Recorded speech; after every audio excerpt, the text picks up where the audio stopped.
ليه بنكون عاوزين نشتري طول الوقت؟ ازاي نغير ده؟ وازاي نتحكم في فلوسنا حتى لو مبلغ صغير جدا؟ بتشتكي طول الوقت ان الفلوس قليلة، صح؟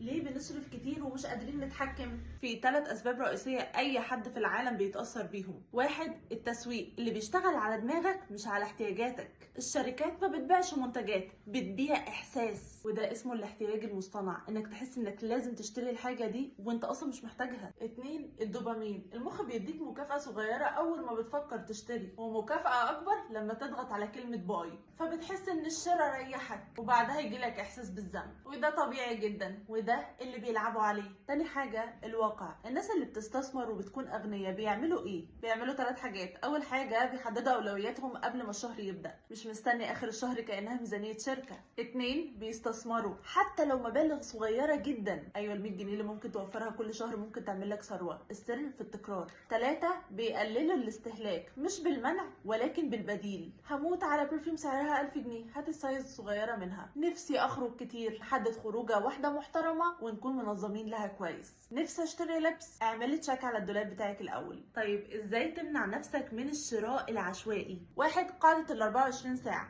اي حاجه سعرها فوق ال 300 جنيه استنى لتاني يوم، ما تتاخدش فورا، هتلاقي الرغبه ليها قلت بنسبه 70%. 2. قاعده ليه 3 مرات. عايزه اشتري ليه؟ عشان شكله حلو.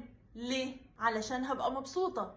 طيب هو ده الحل الوحيد اللي هيخليكي مبسوطة؟ العقل بيصحى في اللحظة دي. 3. قاعدة بديل أرخص، دايما هتلاقي فيه بديل أرخص بنسبة 80% بيعمل نفس الدور، والشركات بتخبي البديل ده علشان تبيع لك الصورة مش المنتج نفسه. 4. حساب سعر الساعة، اسأل نفسك هو المنتج اللي انت هتشتريه دلوقتي بسرعة ده بياخد كام ساعة من شغلك؟ لو المنتج اللي هتشتريه ب 1200 وطلع ان ده بيساوي حوالي 4 ساعات انت بتشتغلهم، هل يستحق انك تشتريه؟ طب ازاي استثمر فلوسي حتى لو مبلغ صغير؟ ال 50 جنيه وال 100 جنيه بعد فترة ممكن تعملك سعر سبيكة ذهب صغيرة ربع جرام مثلا. ابدأ اعمل ده، ابدأ حوش، استثمر في نفسك، سواء في كورس، في تطوير مهارة عندك، حاجة بتبنيها النهاردة وعارف ان ده استثمار هيترد لك بكرة. ابدأ فكر في مشروع صغير تعمله، خدمات فريلانسنج، حتى لو هيعملك دخل بسيط، لو 200 جنيه حتى في الشهر، فده يعتبر اصل تقدر تطوره وهيزيد مع الوقت. تعالى بقى اقولك على النظام اللي يخليك مسيطر. اول 10% ادخار واستثمار، بيتاخدوا اول ما الفلوس تنزل، مش في النص ولا في الاخر. بعد كده 50% مصاريف اساسية، اكل ومواصلات وبيت وادوية وهكذا. و20% خليهم للاستهلاك والرفاهية،